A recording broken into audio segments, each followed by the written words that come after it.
Welcome, everyone. If we haven't met yet, my name is Melissa Vandenheuvel, and my handsome husband, Anthony Kerwin, and business partner, he's also my business partner, he's in the background watching on the other end because I'm kind of looking here and I'm not sure if I'm seeing everything. So anyways, Anthony is in the background. I'm going to be doing this presentation tonight on adrenal fatigue and how you can help to, or what you can do to prevent it from impacting your life. So we're both really excited to have this chance to share this topic with you. We feel that it's probably one of the most important topics in health because adrenal fatigue is a condition that affects pretty much the majority of the population. The numbers really haven't been determined, but it's a very large majority of the population. Yet the majority of mainstream medical doctors will either reject and neglect that this is even a thing. So the thing is when we leave adrenal fatigue to be untreated, it actually can have some pretty serious consequences that can actually be life-threatening. So grab yourself a cup of tea and a notebook and a pen and pull yourself up a chair and get cozy because we're going to be talking about what you can do to support your body and your adrenals. And at any point in time, if you have any questions during our time together, please feel free to put those in the comment section. And if you happen to be watching this after it's been live, I'll be answering those afterwards, those questions. Before we do get started, I wanted to tell you a little bit about who I am and what my story is with adrenal fatigue. Oh, by the way, here's a picture of Anthony and myself for those of you, since we can't, unfortunately, Facebook doesn't allow for screen sharing with a live video, so it's just the way it is for now. So anyways, I put this class together because I personally know that it can be really frustrating to deal with health symptoms, especially when your doctor doesn't recognize what's going on with you or recognize the symptoms. He might say that you're kind of crazy. And this was my story. In 2007, my once beautiful skin became pretty angry. I developed a pretty bad case of adult cystic acne, which stopped me dead in my tracks and can set me on a completely different path in my life, which is the path that I'm on right now. And, which is a really good thing. But up until that point, I wasn't overly concerned about my health. I didn't really know what it meant to be healthy. I didn't really have a lot of knowledge in that department. And I really kind of thought that not having any symptoms or being diagnosed with any kind of disease meant that I was in good health. But when I developed cystic acne, I realized that my health probably had been failing for some time. I had little signs and symptoms along the way that I had been ignoring because I thought what I was experiencing was normal. But what I know now is that what I was experiencing was not normal. There's nothing normal about having migraines or premenstrual syndrome, even though everyone seems to think it's pretty common because everybody has it. The fact that I was waking up tired even after I was having full sleep, that's not so a full night's sleep. That's also not a normal symptom. So when I first broke out, I went to the doctor, as most people, who would in that kind of situation. And what happened there was something that changed my life. He looked at me and he didn't offer me any sort of help. What he basically said to me at that time was, here's a prescription for birth control, and that's it. Just go on your way. And at that time, I was like, okay, there was no investigation into my health, what was going on with my hormones. It was just, here, take this prescription, and hopefully, it wasn't even a for sure, hopefully that'll work for you. And having tried birth control before, I knew that it wasn't the answer for me. So I left that appointment with pretty much no other option but to launch an investigation into my own health. Hey, Lindy. So I had to take matters into my own hands, and I had to become my own health detective. Otherwise, I would have been left with this, severely inflamed and terribly embarrassing skin condition. So my research inevitably led me to starting my first business, which was an online environmental health store that I opened where I started selling my own natural skincare products, as well as products that I found to be truly trustworthy. And then a few years after doing that, as the more research that I did, I began to see that diet was also played a part in things. So I went on a raw vegan diet, hoping that I would heal my skin. And we also hoped that Anthony would, get some relief or get some healing with his type 1 diabetes. So following a raw food vegan diet led me to understand that, even though I really wanted to help people, I realized that having the store wasn't quite enough. So in 2012, I signed up for IIN to become an integrative nutrition health coach. And by the end of 2012, which was the end of my program, I actually had clear skin. And it was, the first time since 2007 that I had this beautiful skin again. And it was a pretty celebratory moment. And then shortly after that, within a few months, this is what happened. What happened was my skin started breaking out again within, I think it was probably by March. And this time it was even worse than it was the first time around. I was completely devastated. I felt like everything that I had learned was not necessarily wrong, but I was second guessing my knowledge. I was second guessing myself and what I was doing to myself. And I started I fell into a really deep down spiral of what happened or what was going on in my life. I actually fell into a pretty big depression for a while. But what happened was that inevitably, I always had to turn back into going within and finding out what was going on, getting to that root cause. So what I was led to this time around with round 2 of the cystic acne outbreak was that gluten was having a huge contributing factor to that. So I went gluten-free, and I also started supporting myself with some other herbal products and protocols. And within probably about 6 months, I had gotten my skin under control. I was starting to feel better. I was starting to look better. I wasn't having any new breakouts, and I was healing from what I currently was experiencing from the first breakout or for the second breakout there. So I spent most of my time from 2013 and 2015 eating a very clean, gluten-free vegetarian diet. I had very little dairy. Usually it was about once a week that I would have dairy.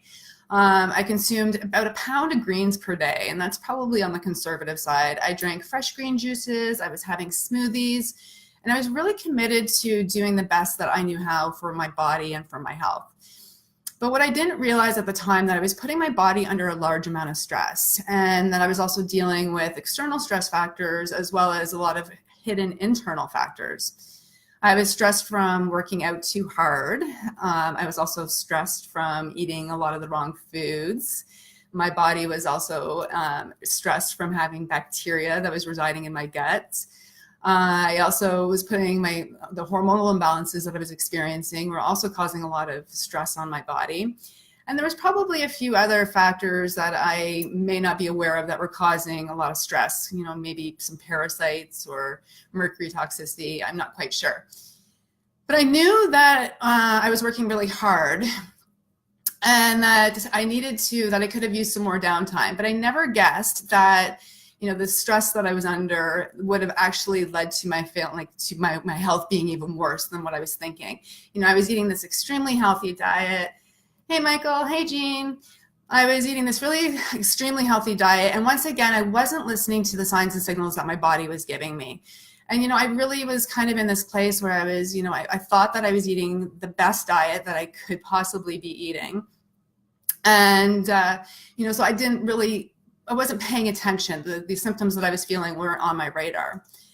And then all of a sudden, from about the beginning of 2015 until about May 2015, even into August 2015, I gained a large amount of weight. I gained about 30 pounds over this course of the 6 months. And that was, if I remind you correctly, that I was doing smoothies, green juices, salads, and that was primarily my food that I was eating. So it really wasn't adding up. I hadn't changed my diet. I hadn't changed anything in my life to make sense for this extreme weight gain that I was having. It just didn't add up.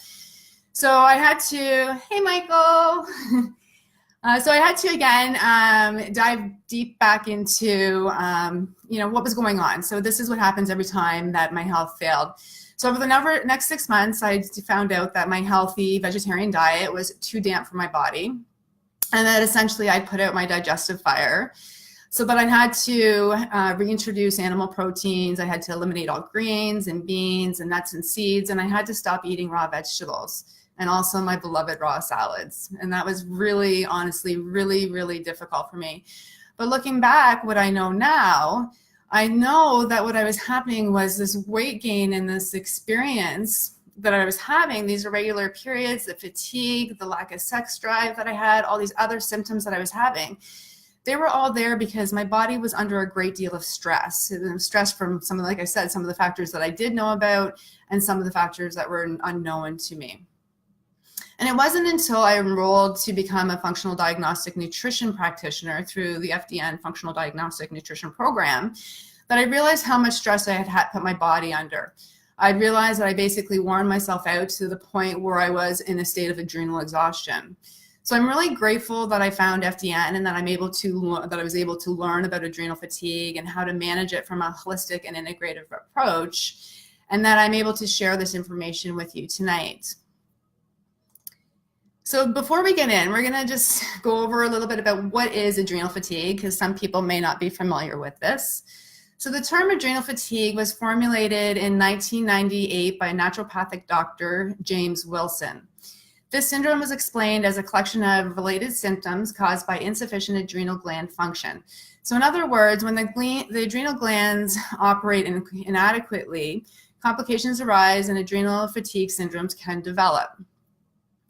So usually the onset of adrenal fatigue is attributed to prolonged stress and chronic infection due to hormonal changes, immune response, and metabolic changes. Those suffering may not have any symptoms. A lot of times people won't have any symptoms, but oftentimes what people will feel is a general sense of fatigue. They may have a little bit of brain fog, some difficulties with cognitive function, and they may also experience some strong food cravings. So sleeping often won't resolve this exhaustion, and that is one of the first clues. Hey, Elizabeth. Thanks for joining. So anyways, unfortunately, this is really, so what happens is that sleep doesn't relieve this exhaustion. So it becomes really common for people to start reaching for coffee and reaching for sugar and other sort of stimulants to help them get through their day. And unfortunately, these stimulants, although they do help us to get through our day, they're actually very counterproductive for adrenal fatigue. So we're going to be going over that a little bit more detail, so just hang on as we do. But first, I'm going to talk to you just a little bit about the adrenal glands and how they work.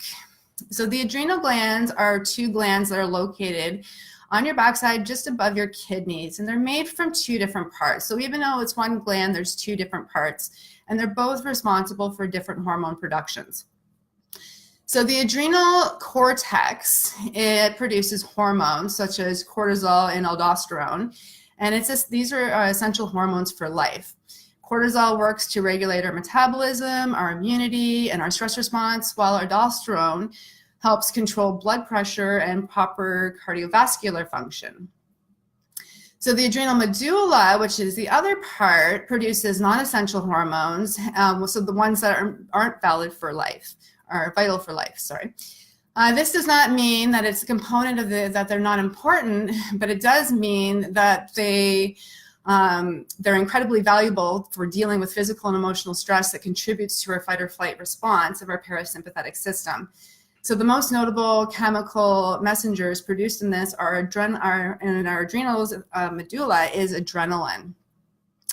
The adrenal gland also produces sex hormones, estrogen and progesterone, as well as other various neurotransmitters such as dopamine. So when the proper production of these hormones are disrupted, adrenal fatigue can develop. So because of the multitude of responsibilities that these little glands have, adrenal fatigue can manifest very differently depending upon each individual. And it's really important to remember that we are individuals. So just, they might not have all of these symptoms, or you might have some of them. So some of the signs include persistent and non-specific fatigue. So this is a really big one. If you're going to sleep at night and you're getting a proper amount of sleep, like around 7 hours of sleep, and you're still waking up in the morning and you're struggling to wake up, or you just feel like you're not rested, that could be potentially a sign for you. Imbalances in energy levels throughout the day. If you find that your energy levels peak and then they come down, if they're not consistent, if you need, if you need substances like coffee or sugar to get you through the day, then that might be also a sign. Difficulty handling stress. Oftentimes we don't realize our body is meant to handle stress, even stressful situations. And if you are dealing with anxiety or your ability to deal with stress is not quite there, that could be another sign for you. Food cravings are another indicator, especially if you're craving things like salt, like bags of chips and stuff like that. That could be an indicator for you. A weakened immune system. So if you're having a lot of infections or getting a lot of colds, or if cuts aren't healing properly, that can be an indication for you. Unexplained body aches and pains and joints, depression and anxiety. Dark circles under the eyes. This is a big one. A lot of people are walking around with dark circles under the eyes. This is an indicator of adrenals as well as kidneys. It's definitely something to get looked at. You don't want to be ignoring that and allowing, waiting for something more severe to happen. Impaired recovery, after physical activity. So that's a big one too. A lot of people think that when they're starting to gain weight, especially us women, when we're gaining weight, we think that our automatic response is we need to do more exercise. But if we're suffering or if we're experiencing adrenal fatigue and we're killing ourselves at the gym thinking that we need to work out really hard in order to lose weight, what happens to us then is we're actually being counterproductive there. We can actually end up gaining weight from that exercise. So it's best to do more lighter exercises when we have adrenal fatigue. So if you're having a harder time recovering after physical activity, then that might be an indication. Low blood pressure, a way to know other than having your blood pressure read is if you have problems, lightheadedness when you get up after sitting down and getting up. If you have lightheadedness, feel that kind of see black or some stars, that's an indication that you have low blood pressure, which is also an indication of adrenal insufficiency. Poor circulation and numbness in the fingers and feet, that's another indication, as well as lightheadedness and dizziness, weight gain and fluid retention, and decreased libido. So a lot of people think that stress hormones such as cortisol and adrenaline are actually bad for you, but the truth is they're actually a good thing for you. When they're released in their appropriate dosage, I guess you could say, they provide mental clarity, physical strength, and overall brain and muscle efficiency. So it actually can be seen as being superhuman. So this is often what's referred to as the adrenaline rush. So when we have this adrenaline rush, this is actually an appropriate response to the flight or fight mechanism. And it can be used to propel you out of danger. Like say, for example, you've probably seen some news articles where, someone's trapped underneath a car and somebody can actually lift up a car, like a woman could lift up a car and to save her baby and have those superhuman powers. That's an example. Or if you're working to stay up late to meet a deadline, you can work on less sleep and you can actually really function really well, better than you could. And that's the adrenaline rush there. And then there's the classic adrenaline rush, jumping out of an airplane, skydiving, doing all those kind of things. And adrenaline rushes are great when we need to get out of a fearful situation or when a deadline needs to be met. That's when we really want to have that adrenaline rush and when we want to have that release of cortisol.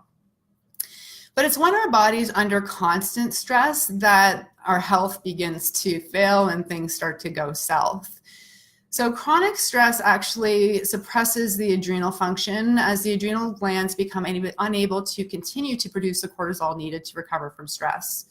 So stress can be caused by a number of things such as unresolved biomedical dysfunctions, so infections, hormonal imbalances, parasites, heavy metal toxicity, those kind of things. Also eating a diet that contains foods that aren't right for you.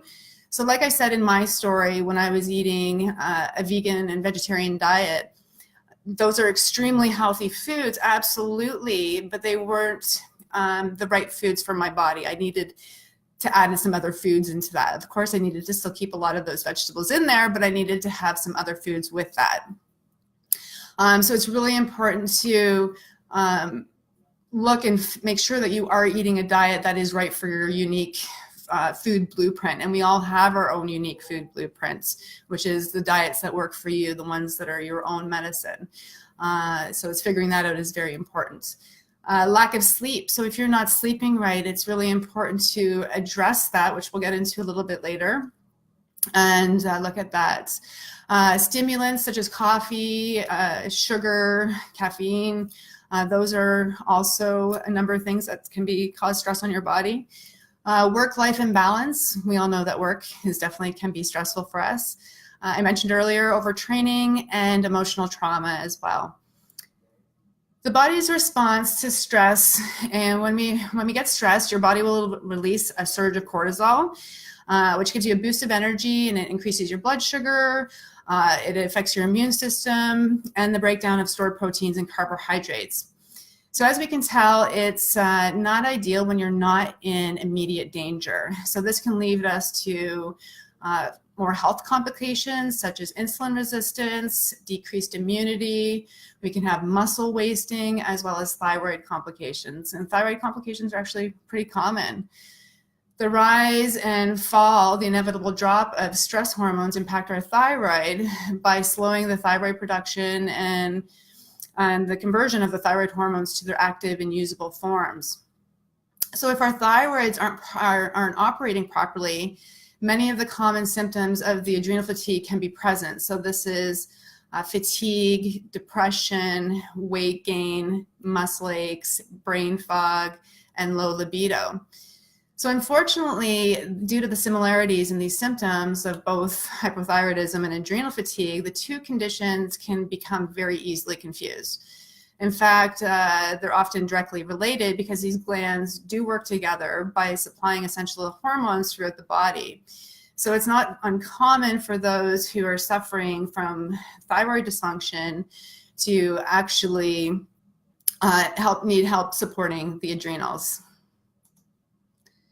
So thyroid deficiency is incredibly common in today's day and age, and oftentimes it actually goes undetected. This is for many different reasons, and most of the reasons is because a lot of the doctors and endocrinologists out there, they're relying only solely on a TSH level, and they're ignoring a lot of the other important markers for the thyroid. So this often leads to people being misdiagnosed or undiagnosed. And what is ideal is if you were to go to your doctor. A lot of people here in Canada where I am, it's not always easy for us to get thyroid testing. But I would work with your doctor if at all possible and ask to have, if you suspect that you're having adrenal or thyroid issues, you ask for a full thyroid panel. And that consists of a TSH, a free T4, a free T3. Ask them to run a reverse T3. It'll cost you money. In Ontario, it's not covered. It is very helpful, but they don't cover it at all, even if you do have thyroid conditions.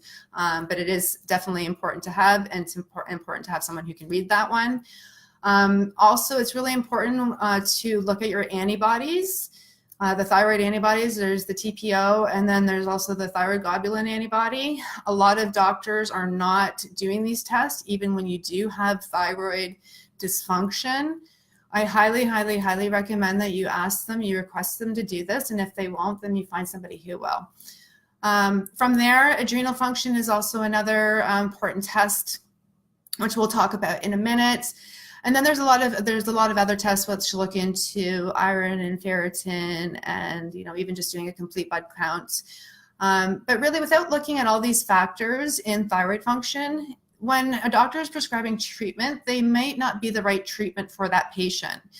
So, for example, if you're currently listening and you're on, say, Synthroid or levothyroxine or some sort of synthetic hormone for your thyroid, and you're still experiencing fatigue, which is pretty common among most people, you probably should be looking at your adrenal function and asking your doctor to help you, or finding a naturopath or an integrative practitioner, or even working with someone like myself to look at your adrenal function.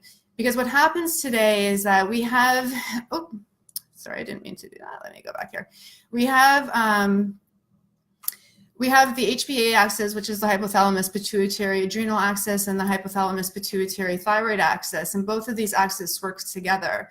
So when the adrenal axis, which takes precedence, is the one that's made out of balance, and people are suffering in the thyroid, and that's what the doctor's picking up, when we start to correct the adrenal imbalance, we often have to readjust the dosage of synthetic hormones that the person's taking. So that would indicate that oftentimes what we're dealing with isn't always right away a thyroid issue. We could actually be dealing with an adrenal issue.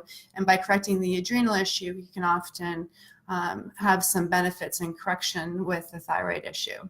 So doing a comprehensive panel for the thyroid is definitely highly recommended. So with functional medicine, we can actually, we use a personalized approach to help identify and to understand what's going on with each person and what's at the root cause of their disease. So functional practitioners like myself, we take the signs of adrenal fatigue very seriously, because it is a very serious problem and imbalance within the body. So we're going to be looking at some of the signs that practitioners, we've kind of covered them already. We want to look at fatigue. So are you sleeping, sleeping 8 hours, 7 hours through the night, but still waking up and feeling tired? That's something that you want to bring up with your doctor. Thyroid imbalances, are you always cold? Do you tend to gain weight easily? Is it difficult for you to lose weight? That could be another sign that there's some adrenal issue as well as underlying thyroid issues. What about your weight gain? That's another sign as well. If you're lightheaded when you're getting up and down, if you've been sitting for a short period of time, that's something that you might want to discuss with your doctor or practitioner. We don't often talk about blood sugars. I haven't mentioned it here, but this is a big issue today with a lot of people. Many of us don't think about it, but yet we're experiencing unstable blood sugars. If we're waking up in the middle of the night, that could be a sign. If you're jittery during the day and you feel like I'm jittery and I need to eat something, that could be a sign that you're having low blood sugars. So these are all signs of imbalance, and I really do recommend that you purchase a glucometer and you test your own blood sugar 4 times per day, test your fasting, test them after certain foods, just to get an idea of where you're at, because the tests that our doctors do, they often will do a fasting test, and it really just, fasting blood glucose, and it really just doesn't give us the insight that we need. And this insulin is a hormone, and it's part of the pancreas is part of our endocrine system, the adrenals, thyroid hormones, all of this is very interconnected. So definitely getting a hold on blood sugars is a good idea. If you're experiencing hair loss, more than the usual 100 hairs that you lose per day, or you're supposed to lose per day, I would definitely, talk to your doctor about that. That could be a sign, something that needs to be investigated. Also, too, blurry vision, or if you've had problems conceiving either now or in the past, that could also be something. As far as adrenals testing, some of the best testing out there is adrenal cortisol testing. There's the Dutch test, which is a great urine test, which is one of the ones that I use in my practice. There's also saliva cortisol tests, which I've also done as well and use periodically in my practice as well. They give us a lot of great insight. They also don't just tell us about what's going on with our cortisol levels. They look into our sex hormones as well. There's also ACTH, which is adrenal corticotrophic hormone challenge testing that can be done. There's different challenge tests that you can do, like there's a pupil test, there's a breath test. So there's a few different things that you can do to test the adrenals, but I like to personally rely more on the urine and the saliva. So to accurately diagnose your adrenal status, I would definitely talk to a health practitioner that has some experience with this. And oftentimes it's good to bring together multiple tests. Like you could do the pupil test as well as the breath test to see what's going on with that. So with adrenal stage, or adrenal fatigue, there's 4 different stages of advancement. And we move through them. We can go back and forth through them, and it's not always linear, and we can go through different stages at various times in our life. So the first stage is the alarm reaction stage. Second stage is resistance response. The third stage is adrenal exhaustion. And the 4th and final stage is adrenal failure. So now we're going to look at each stage in detail. I'm just going to take a sip of water. Okay. So the first stage is adrenal fatigue, and this is the alarm reaction or the flight or fight response. And this is characterized by having high cortisol levels. This stage describes the body's immediate reaction to a stressor. The body initiates an anti-stress response to overpower the stressor and begins the production and release of cortisol. So at this time, there's very little physical or psychological dysfunctions noticeable. So a lot of times people will feel mild fatigue. They might not be able to have sustained energy throughout the day.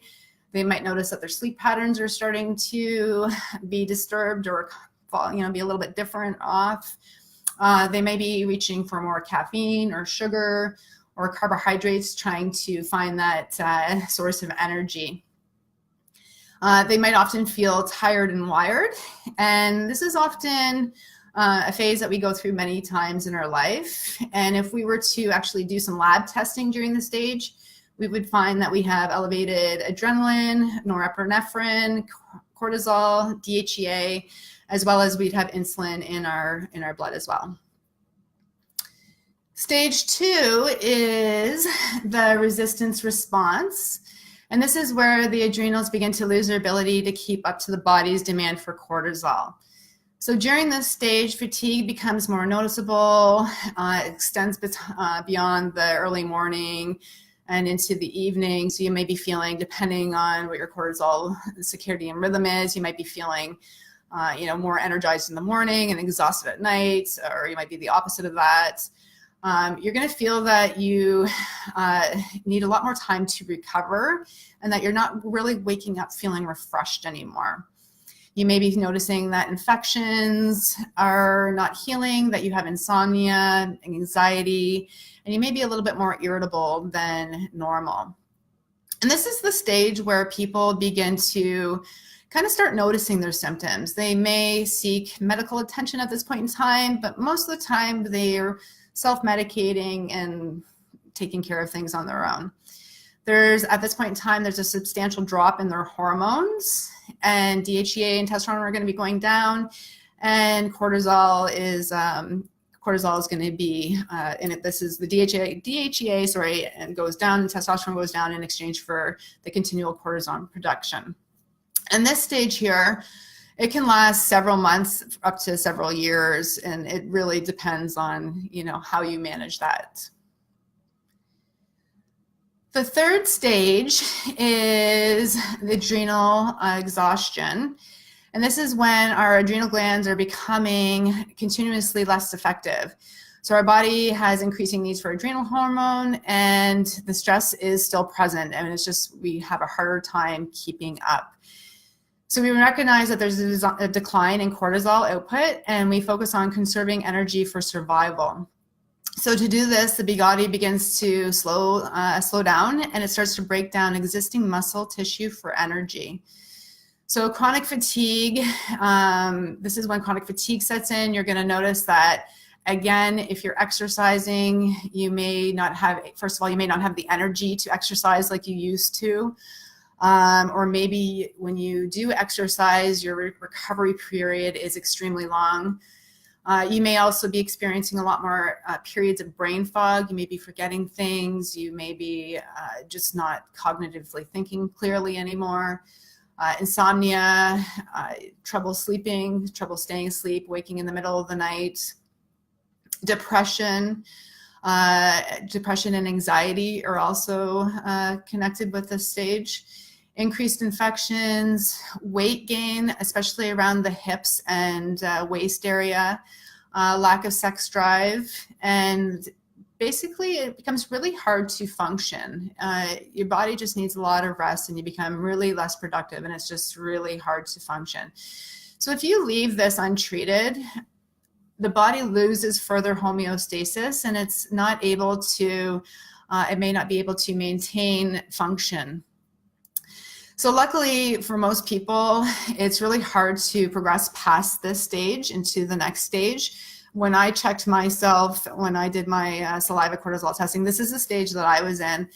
And I'm really glad that I had that test to do that, to figure this out, because had I not done that, you know, I don't know if I ever would have progressed further, but I definitely could have gone down a little bit further from where I was. And to come back from this has been quite a challenge. So definitely, when you're in this, you want to, you know, your stress hormones are failing, sex hormones are out of whack, you got neurotransmitters that are, you know, just, it's your whole body. Trust me, I felt pretty horrible. So you want to try to avoid that stage if at all possible.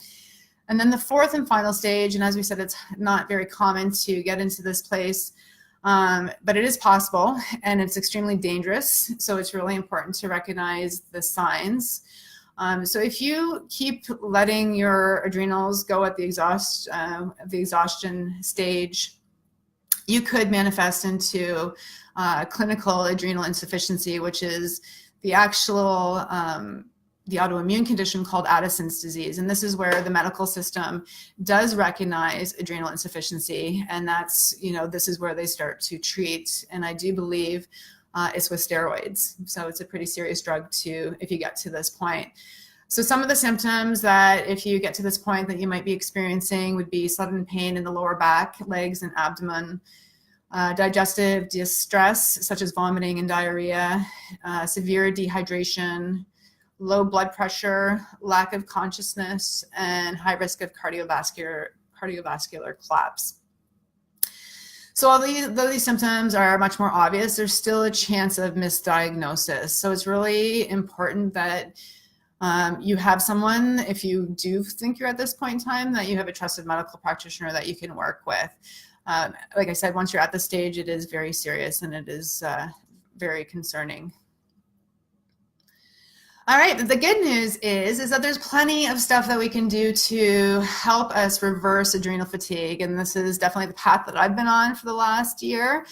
And some of this is here as dietary changes. So as I mentioned, one of the things that you have to do is find the diet that works for you.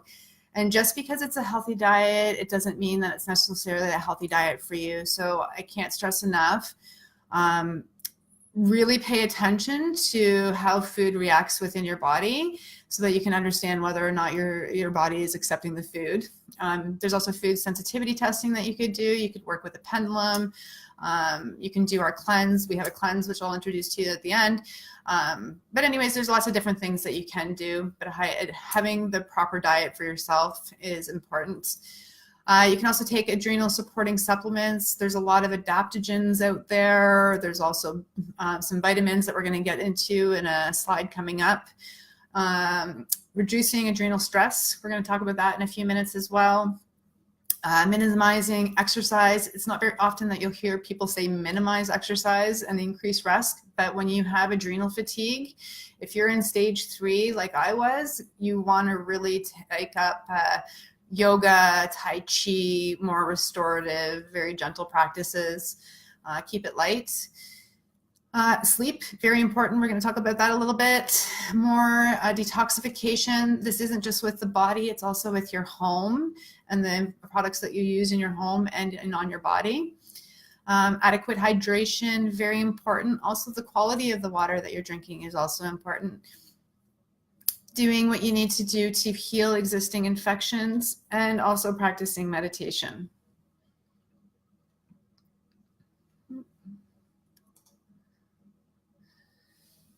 So a diet, an adrenal supported diet is one that is very healthy and nutritious. So when we're looking at our regular standard American diet that's full of processed grains, vegetable oils, and sugar, we know that that causes a lot of stress on the adrenal glands. Whereas a nutrient-rich diet that has healthy fats and fiber, that actually helps support the adrenal glands and helps support adrenal recovery.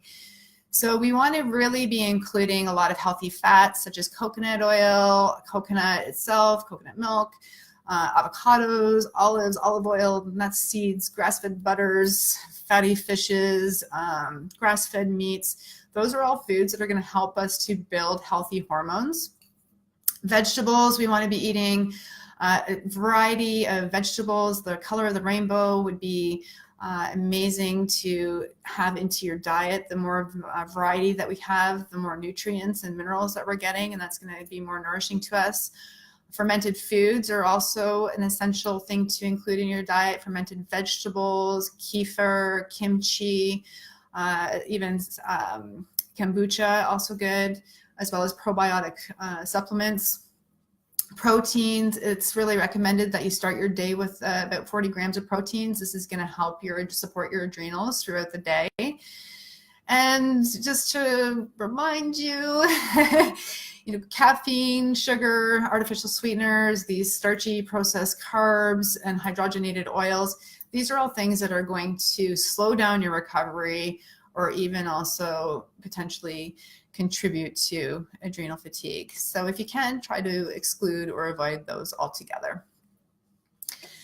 All right, next we're going to look at, we were talking about blood sugar earlier. So cortisol, when cortisol goes up, so do blood sugar levels.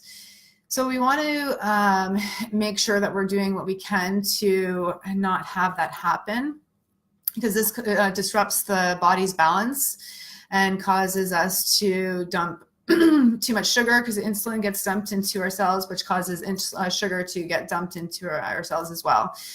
So if we don't use the sugar gets dumped into our cells, what happens is that we have more sugar than our body needs. We gain weight, we have inflammation, and then more health conditions can develop.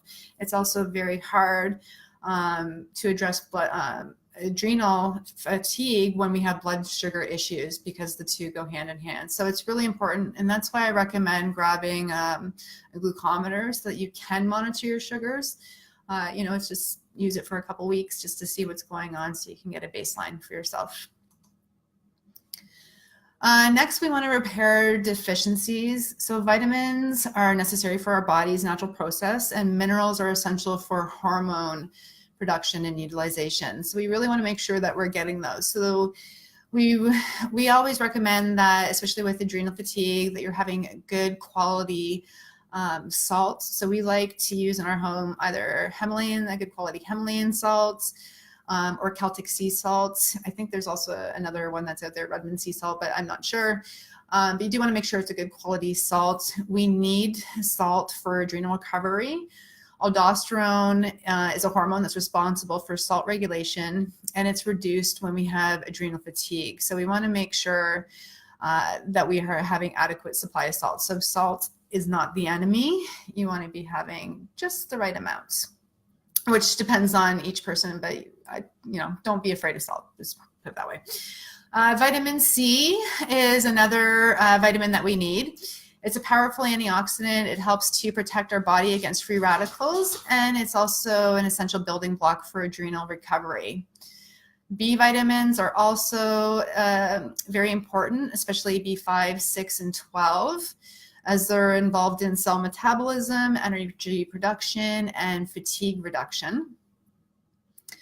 Vitamin D is also another vitamin, and it's essential for adrenal fatigue as it increases the enzymes need for the production of adrenal hormone. So when the body is in a stress state, when the body is in a stress state, the body must choose between lost vitamin D or producing cortisol.